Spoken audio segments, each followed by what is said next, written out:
Ruiz Jr. versus Joshua 2. Brought to you by Beats by Dr. Dre.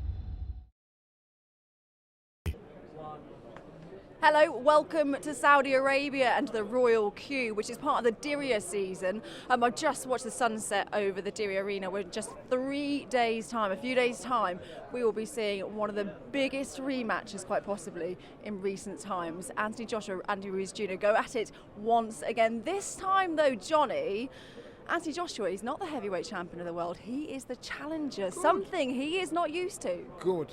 Because it makes him go in the ring with a completely different attitude. I watched the fight the other night, the first fight with Ruiz, and it might not go down too well. He walked into the ring like a truculent schoolboy, as if to say, I'm here, I don't want to be here. Everybody had like an opinion of how he walked in.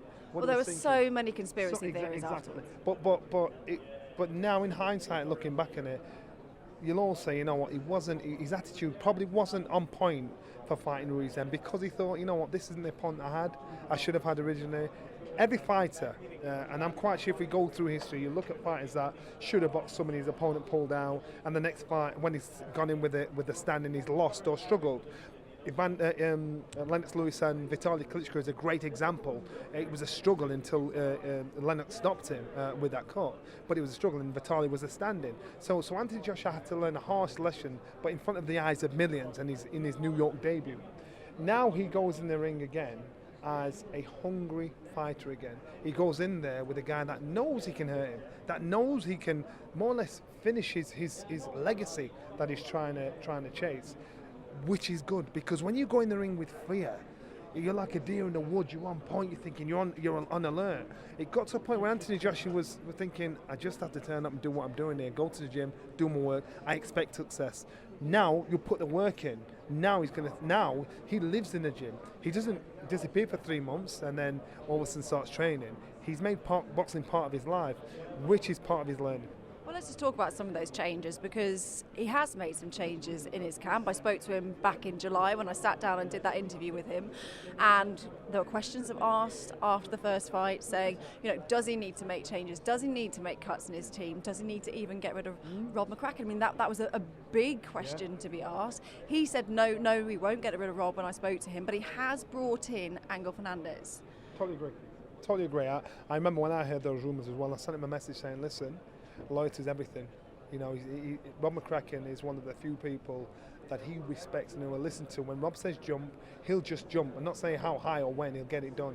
It's got to be someone that's got his attention, you've got to respect, got his eye, got his understanding.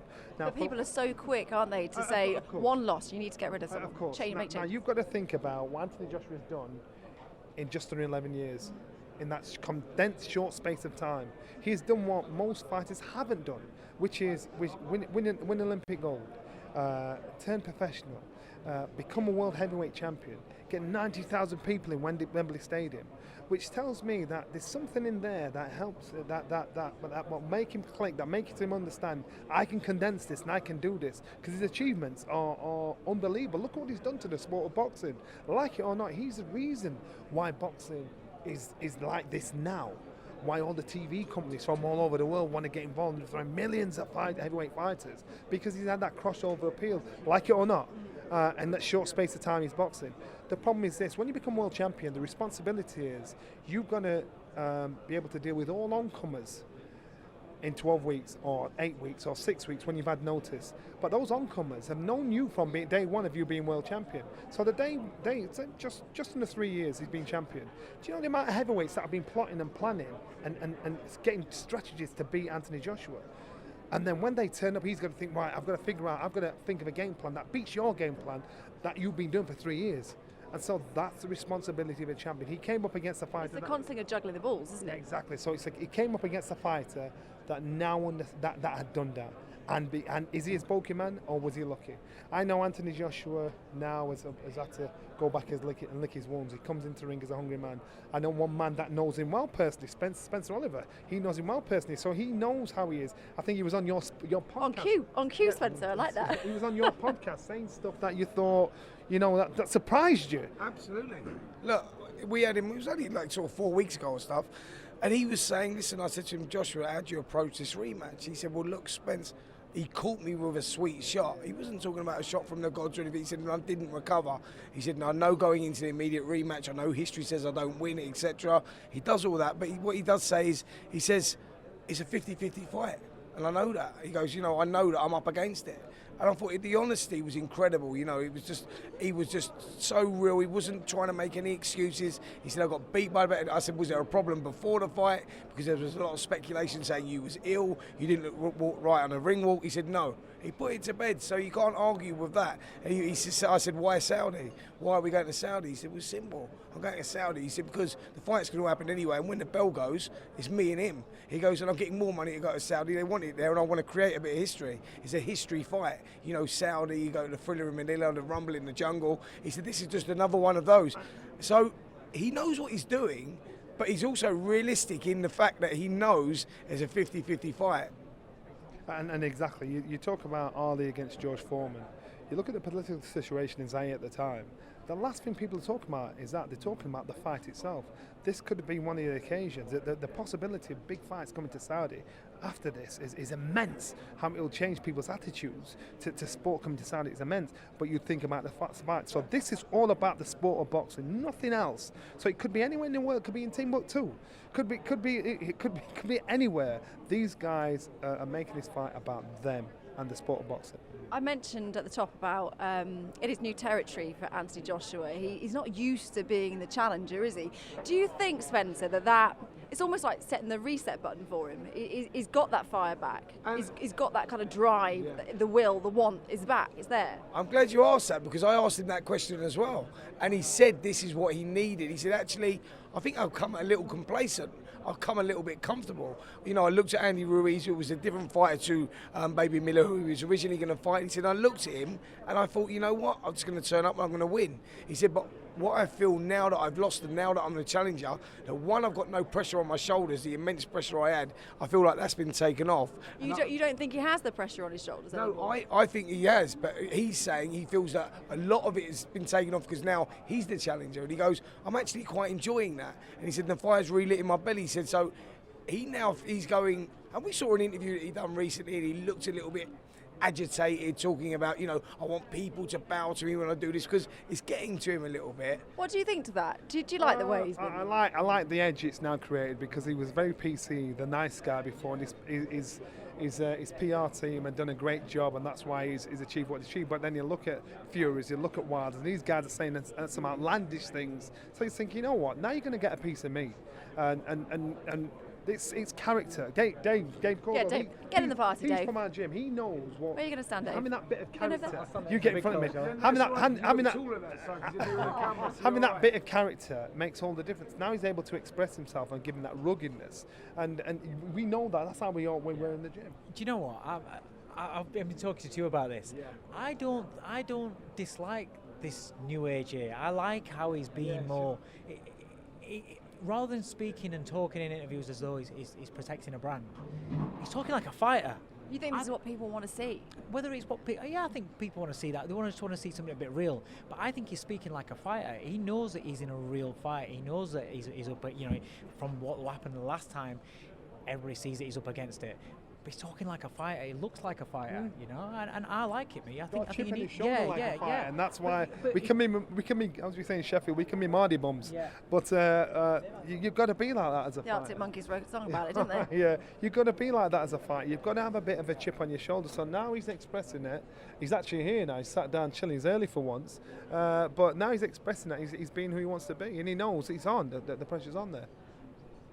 We've actually got a sparring partner of Andy Ruiz here, Gerald Washington. If we can bring him in. Hello, good to see you, Joe. How's it been, and what's it been like sparring in there? It's been great. He's well prepared. He's been working very hard. I'm just looking forward to Saturday like everybody else. Do you think we're going to see a slightly different Anthony Joshua on Saturday? I'm sure he went back to the drawing board and made his corrections and is going to try to implement something new. But Andy's well prepared, and he's gonna throw a bunch of curveballs at him, and then we'll see if he's ready. One of the things that you can't help noticing is he looks slightly different. He looks more streamlined. He looks a little bit leaner than he did last time. What do you think how tactically is that going to play? That to me tells me he's going to work on preparing himself to be able to go the distance, work on hand-foot eye coordination, speed, agility, take the fight if it comes through. And that tells me that. And he also tells me that he understands the abilifol lactic acid when the pressure's on, which you saw in that fight, was a hindrance. Also tells me that it's just a lesson learned in the sport. And as he said, it's okay. It's okay. It's live, free flow. Everyone come through. It's fine. It's just a lesson learned in the sport, and we're forever learning. And for Anthony Joshua, he said, "Look, I'm not a finished article." This is Andy Ruiz's Andy Ruiz's team and family. They're all going to be sitting over in that direction. That's why they're all coming through. We'll let them come through. This is all about. You know you're finished now because you're comforting with the Brits. So you're in Andy's. I think you're telling secrets that's happening in training camp. No secrets. I'm not telling no secrets. He's very well prepared and he's excited for the opportunity. And we're all looking forward to it. It's a difficult one because I could ask him loads of questions, but I'm just not going to get the answers, am I? Have you sparred with Anthony? Yeah, I've been working with him. That's what we've been doing. No, with Anthony as well as Andy. No, not Oh, with right. him. Okay. All right. Okay. Because usually sparring partners they travel around and they'll spar with everyone and anybody they can kind of compare. Ladies and gentlemen, That's what usually works. Assalamu alaikum, good evening and welcome. I think we're going to be the Kingdom starting the of press Saudi conference, so we Arabia.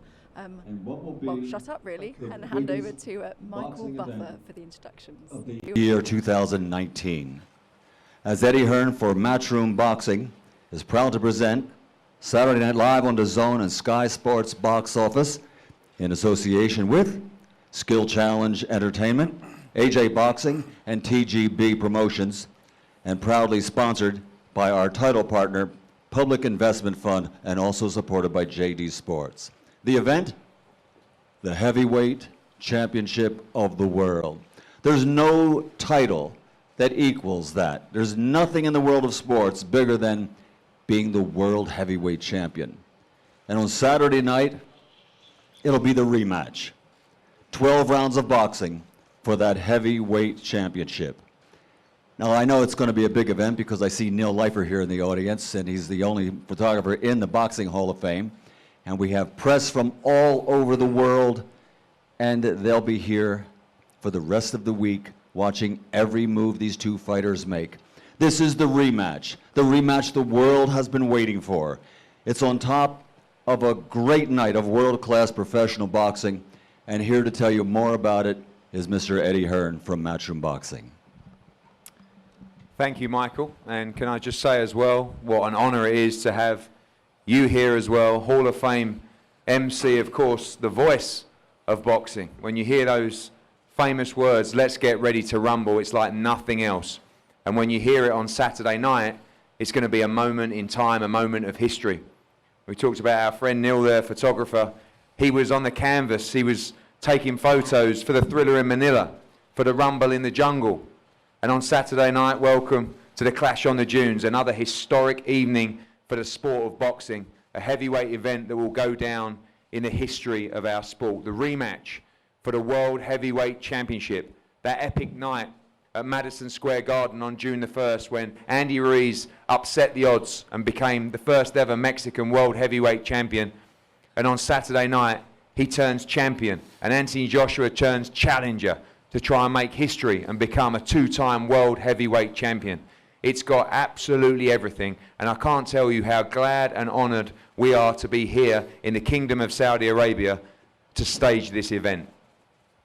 You know, we were very, very close to going to Cardiff, and we were quite close to going back to Madison Square Garden. We even looked at Mexico. But we've made our decision. The UK was our choice. When all of a sudden, I got a message come through to the office that Prince Khalid Al Saud would like to speak to me in association with Skills Challenge Entertainment about staging this historic event. I think it's fair to say I was quite rude at first. I said, don't waste our time. We're going to Cardiff. But the passion that this man had to bring this fight to Saudi Arabia was unquestionable. There was no denying him. And probably within about 4 or 5 days, we had reached an agreement to stage this fight here. Sometimes there was shock. Sometimes there was a little bit of criticism.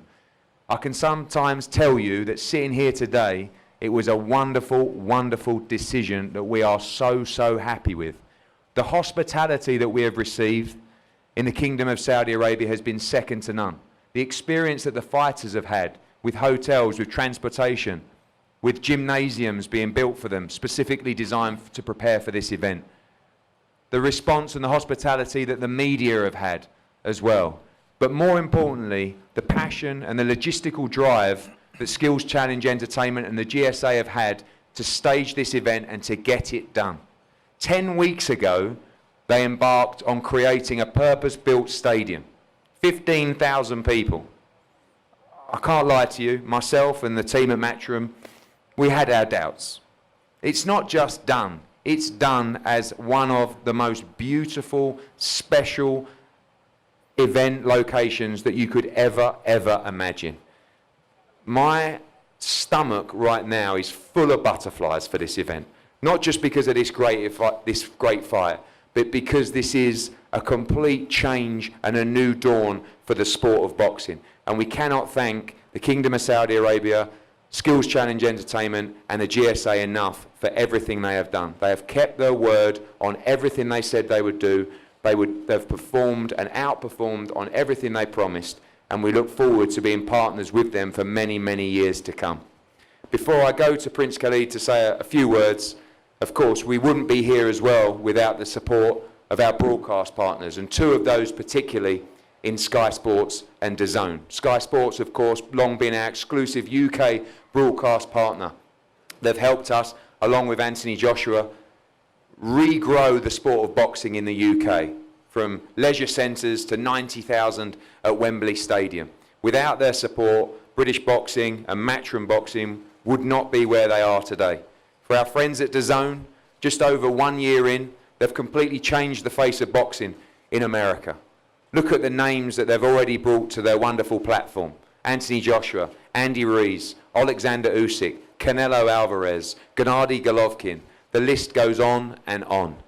It's a wonderful time to be involved with the DAZN business in America, and there's such a big future ahead of us. And right now we're going to hear from the head of boxing at Sky Sports, Adam Smith. Thanks, Eddie. How excited are all of us about this? We've been covering boxing for almost 30 years on Sky. There's been some magical, some memorable nights. We saw Frank Bruno crowned heavyweight champion at the fourth attempt at the old Wembley back in 1995. There's been some incredible moments through the years with the likes of Prince Nassim Hammer, Joe Calzaghe, Ricky Hatton, David Hay, Carl Froch, of course, at Wembley. We've followed Floyd Mayweather, Oscar De La Hoya, Roy Jones, so many of the greats. And then we got into the business of making a deal with Eddie and with Anthony Joshua after he won his Olympic gold. And we've been following the AJ story for the last 6 years. It's been fantastic. He's been a wonderful ambassador for the sport, becoming the heavyweight champion, of course, and having so many great fights and nights in front of so many people at such great events around the world.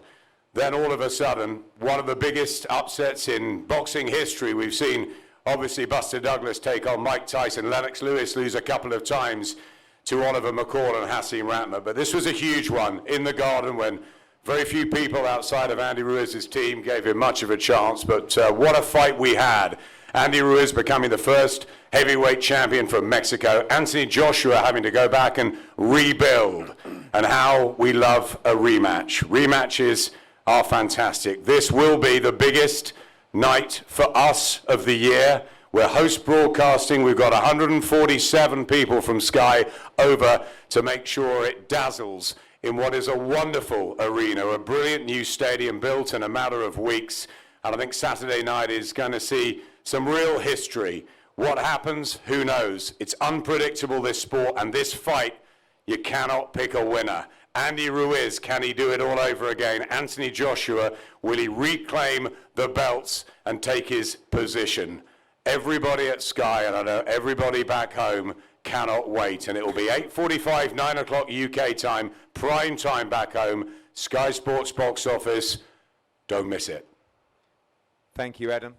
And we now go on to our partners, His Highness Prince Khalid Al Saud, Chairman of Skills Challenge Entertainment. It's here. Yeah, it's among us now. A few days to go. Yeah, That's it. Thank you, Eddie, for making it happen. I'll talk in Arabic. بسم الله الرحمن الرحيم. أول شيء أشكر القيادة العامة ممثلة بالملك سلمان بن عبد العزيز وسمو سيدي الأمير محمد بن سلمان على الدعم الجبار اللي ما أقدر أعبر عنه. ثم أشكر سيدي وسمو الأمير عبد العزيز بن تركي والجي اس اي على الدعم اللامحدود اللي صدق اللي هو اللي سوى كل هذا. أنا كنت أداة بس في المهمة هذا، ولا بصراحة الأمير عبد العزيز هو اللي كانت عنده الرؤية إنه تصير أقوى مباراة في التاريخ الجديد. أنا في عيني من زمان ما شفت مباراة زي هذه بالقوة هذه بالأندر كاردز هذه. وإيدي هيرن بصراحة أول ما كان يصدقني لدرجة إني أرسلت له جوازي عشان يرجع يكلمني، لكن الحمد لله على اللي صار. وإن شاء الله تشوفون مباريات كلها من أولها لآخرها غير مسبوقة قوية وجبارة، وإن شاء الله نشوف شيء ما قد شفناه في العالم العربي، وإن شاء الله والعالم كله مستمرين إن شاء الله. ما إحنا واقفين عند هذا بس، مع رؤية صاحب السمو الملكي الأمير محمد بن سلمان. How does it feel?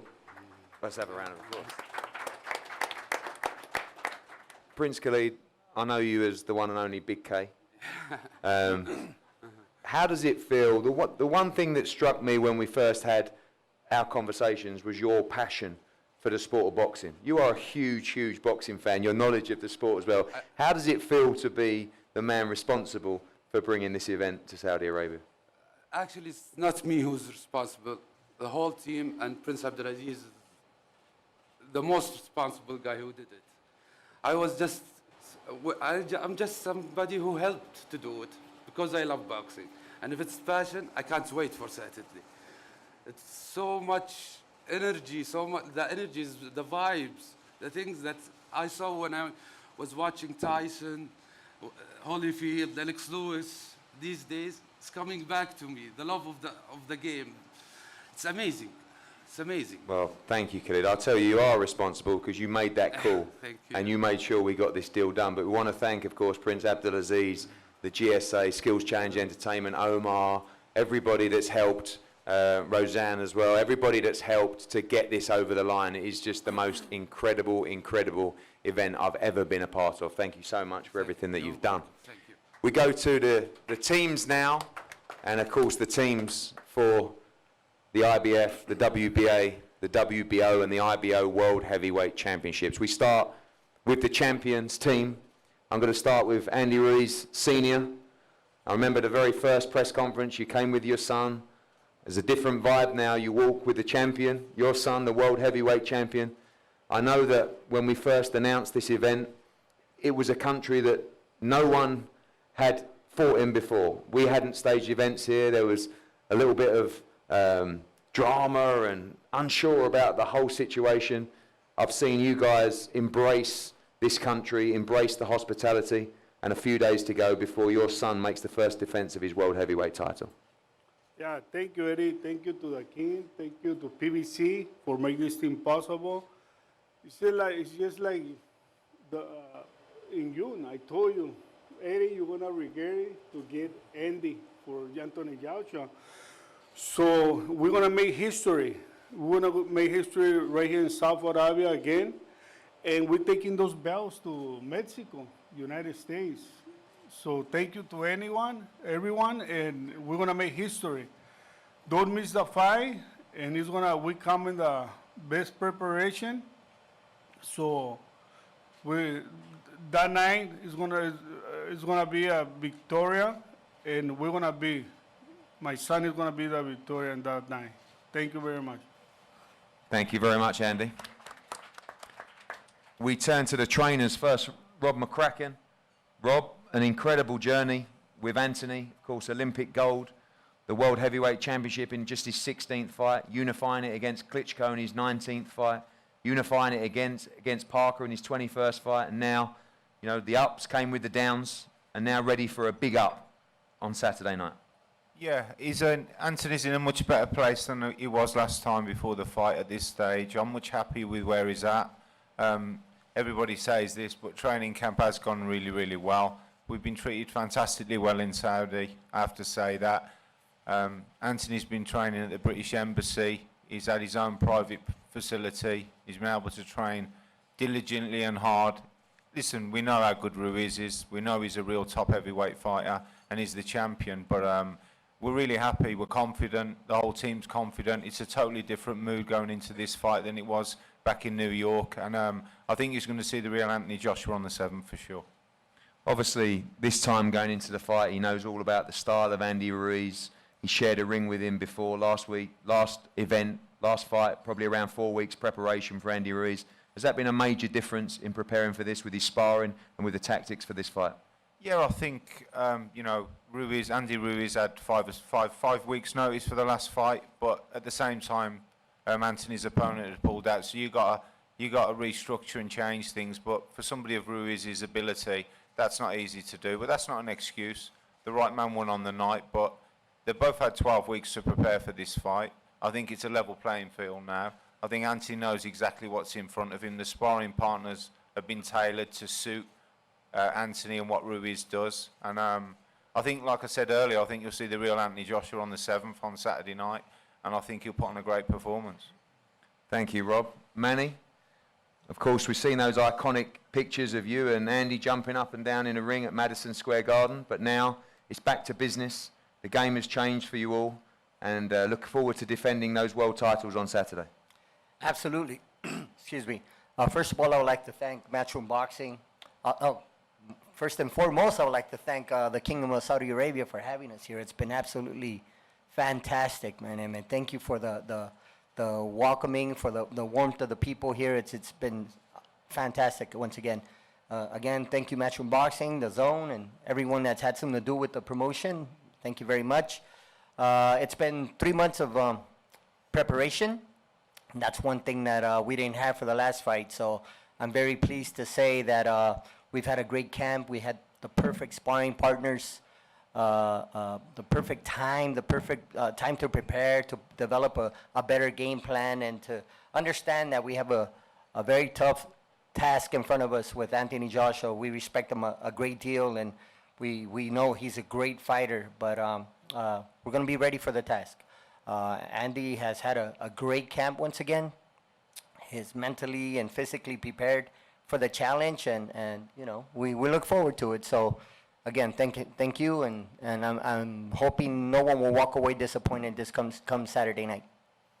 Manny, a lot of people predicting a better Anthony Joshua in this fight. I'm sure you're predicting a better Andy Ruiz in this fight as well. Do you think this is a different fight this time around with everything at stake, and now knowing these two, knowing that they've shared a ring before and all that they learned on June the 1st? Absolutely. It's definitely a different fight. It's not the same. We're not overconfident. That's why we work hard. That's why we prepared for the challenge. You know, we're taking this fight very, very seriously. We have had and he knows it. Andy knows it. Andy knows how tough I've been on him, and keeping him focused and working hard every day in the gym. So, you know, again, we're up to the challenge. Thank you, Manny. We go to the challenger for the world heavyweight title, Anthony Joshua. Anthony, seems almost strange saying that, but very exciting. Very exciting that you get a chance to make history on Saturday night and become a two-time heavyweight champion of the world. Yeah, for sure. Thank you for the Kingdom of Saudi Arabia for having us, Matchroom Boxing, 258 Management, SCEE, all the broadcasters and media that's come out. Yeah, it's interesting to be on this side of the table. But as you said, in my 16th fight, I challenged for the world title, challenged for the world title again with Klitschko, challenged again with Parker, and now I'm challenging for the world title again. So it's my 4th title challenge in a short space of time, but I'm used to this position. And even when you are champion, I think Andy, as a respected heavyweight, knows that you always have to have a challenger mindset. All of these quotes that us fighters come up with is reality, challenger mindset, and I've always said that previously when I had the belts around my waist, and now I'm speaking it into existence. This is the challenger mindset. So I call it back to 16, back to my 16th fight, hungry, determined, and focused on the goal. Does it feel different sitting here? Remember, for years, you had all that pressure on your shoulders, all the belts in front of you, on your arms. Do you feel any different going into this fight? We know that your preparation's gone much better, but does it give you that new hunger that perhaps you didn't have as the champion with all those defences under the table? I've been boxing a while now, and when I come into boxing, I didn't really come to kind of take part. I came to take over. like I came with full force, fully committed. And like the focus has always been there, but I never had the chance to reflect, you know, because it was just like the European Championships, World Championships, Olympic Championships, British title, world title, boom, boom, boom, boom, boom. And I'm not here to put on a show. I'm just here to win. Like, even looking at that board up there, I fought Molina, Povetkin, Ruiz, Dillon, Magomed Medzadov. I've sparred with Tom Little. I sparred with Marizvac. I've been around the block in this game in a short space of time, so I just have to really understand that I'm definitely experienced. I know what I'm doing. And through reflection, in my own time, I realized that me and Andy are very different, but the only thing that all of us in this room have in common is time. And I keep on saying it because I feel like I just had to use my time very wisely. And as soon as I got back from New York, where I felt that commitment, which I always had, I got straight back into Finch ABC Amateur Gym. I didn't lose any heart. I didn't lose any type of fire in my belly. And I started punching the heavy bag, preparing for this day. And I'm actually really looking forward to it. You know, there's no fear in my heart, no fear in my eyes, no fear in my mind. I'm just really looking forward to putting on a show, and I'm confident. One thing I've noticed in this camp from you is this laser-like focus, and you know, a little bit edgy last couple of weeks, which I love. You know, it's like the old you when you were just starting out in the game and you were challenging for the world heavyweight title. It's almost like you have that bite back and you want this so badly. When you've won major fights before, we've seen other people jump on your back and try and celebrate with you, and it's always calm. But I get the feeling if you can regain those belts on Saturday night, it's going to be a very special moment in your career. So I was asked this, would it be a special moment? I said no, because I know I belong there. So it's not special. I know I belong there. I know what I'm capable of doing. So when I regain those belts, I'm probably just going to keep cool and stay focused, because it's not a time to celebrate. It's time to keep that challenging mindset and move on to the next target. So one by one, I'm picking them off. As you can see, as I said on that board, I've been doing that ever since I started boxing, and Ruiz is just my next target on my list. Well, you'll have to excuse your team for celebrating for you. And finally, the question of the venue. Yeah. The journey here to Saudi Arabia. You've been breaking down barriers for so long. You changed the game in the UK. You filled up the Madison Square Garden in New York. And now it's the turn for the Middle East. The experience we've had here so far, we know you spend a lot of time here as well in the Middle East with your family. This event has been incredible. The stadium is incredible. The hospitality has been incredible. This feels like a major moment for the sport. Yeah, this is the Mecca of boxing, right? This is the Mecca of boxing I'm hearing. So we're about to... Huh? The real Mecca of boxing. So about to turn this into something special.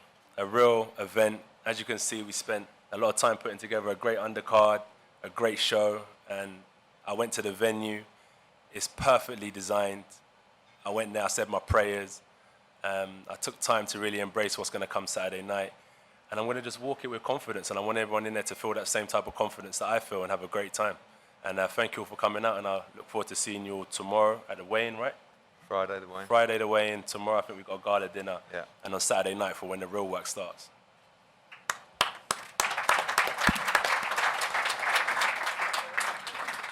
We go to the champion, Andy. It's been a lot of work for you the last few months. You've become a superstar. I know you've kept grounded, and I know how important it is for you to defend those belts on Saturday night. It sure is, man. It's been a long 3 months in camp. We've been training really hard for this moment. Just like June 1st, you know, I made my dreams come true. I made history. And I think the important thing is to remain and make history December 7th here in Saudi Arabia. I appreciate everybody, all the supporters that I have right here. I was surprised at so many fans that I had here, so I was really blessed about that. And, you know, there's really not much to say besides I'm ready to rock and roll. I know AJ's going to come with a different game plan. I know he's prepared. I know he's motivated. So I think that's what gives me the extra edge of being more motivated, you know, being more cautious. I know he lost weight. I know he's going to try to box me around.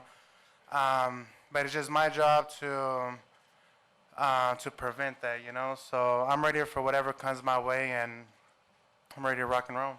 How has that motivation changed? You know, we know you were a hungry fighter trying to shock the world on June the 1st. Now you have it all. and you've got another hungry fighter trying to rip it all away from you. Is the motivation still there? You're still as hungry as ever to succeed? Of course, you know, I don't want to let these beautiful belts go away, you know, all this hard work and dedication. Remember, I've been doing this since I was 6 years old, and it's finally paying off, and there's no way that I'm going to let these belts go, you know. I'm going to die trying, and I'm going to do anything that's possible to get that victory December 7th. But like I said, it's been a long journey, a long roller coaster in my life, and now that I finally made my dreams come true, there's just no way that I'm going to let these go. But like I said, December 7th, best man win, and I'm just ready. And finally, I know that when we were going through the details of the fight, you know, I said to your father, Saudi Arabia, some people were thinking, what, where? And you've loved your time here. From the press conference, I've seen you walk around with your team and your family feeling very much at home. The hospitality from everyone has been absolutely first class. Yeah, at first it was a little iffy when my dad and my coach were discussing that, but until we negotiated, and I thought it was a perfect place, you know, perfect place to make history, historic country, beautiful people. So I'm just so blessed to be here. I thank God for giving me this opportunity once again, and you know, just to remain champion. I think that's the main goal. Thank you, Andy. Thank you, Anthony. And we want to also thank everybody's teams that have been involved in this fight as well. Tom Brown Promotions, Anthony AJ Boxing, 258 Management, Freddie Cunningham and the team. The Matchroom Boxing team have done an unbelievable job. Frank Smith has been out here many, many times, making sure that everybody could deliver on this fight. And my goodness, have they delivered. On Saturday night, you will get a moment of history you will never, ever forget. The World Heavyweight Championship, the Unified World Heavyweight Championship. Andy Ruiz against Anthony Joshua. And like great events of the past that we talked about, the Thriller in Manila, Rumble in the Jungle, this is just another one that will go down in the history of our great sport. We can't thank you all enough for coming. Gala dinner tomorrow night, weigh-in on Friday, Saturday night, broadcast around the world, Sky Sports box office in the UK, DAZN across America. Do not miss a moment of history.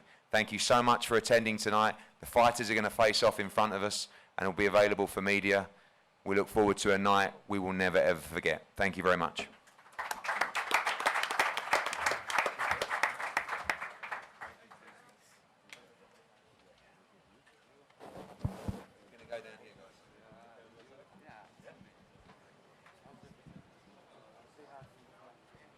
We'll have photos in the front of the stage right now. Ladies and gentlemen, once again, a big thank you to DAZN and Sky Sports box office for their broadcast that'll be coming up on Saturday, December 7th. As Eddie Hearn from Matchroom Boxing in association with Skill Challenge Entertainment, AJ Boxing and TGB Promotions will proudly present the main event on Saturday night. Sponsored by our title partner, Public Investment Fund, and of course, JD Sports. A great night of world-class professional boxing Saturday night here in the Kingdom of Saudi Arabia, culminating in 12 rounds of boxing for the heavyweight championship of the world.